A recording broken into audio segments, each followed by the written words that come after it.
ప్రవక్త ఆనాడు ఇశ్రాయేలు ప్రజలతో, దేవుని బిడ్డలతో ఈ విధంగా మాట్లాడుతూ ఉన్నారు.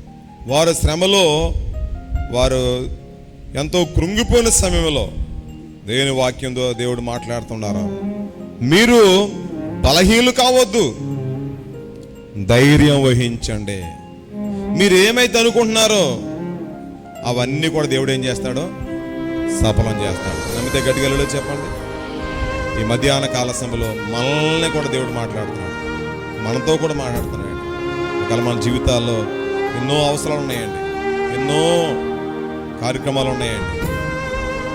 చాలాసార్లు లేట్ అవటం వల్ల, చాలాసార్లు అవి జరగపోవటం బట్టి మనం కూడా ఏమైపోతున్నామంటే బలహీనమైపోతున్నాం. జరుగుతుందంటవా, అవుతుందంటవా, నెరవేరుతుందంటవా అని మనుషులుగా మనం కూడా బలహీనపడతాం. వాక్యం చెప్తా ఉంది, కాగా మీరు బలహీనలు మాత్రం కావద్దు. ఏం చేయాలంటే మనం ధైర్యం వహించాలంటండి. ధైర్యం వహించండి, మీ కార్యం ఏమవుతుంది సఫలం. మీరు ఏ కార్యం అయితే అనుకుంటున్నారో యేసు నామములో అవి నెరవేర్చబడుగాక.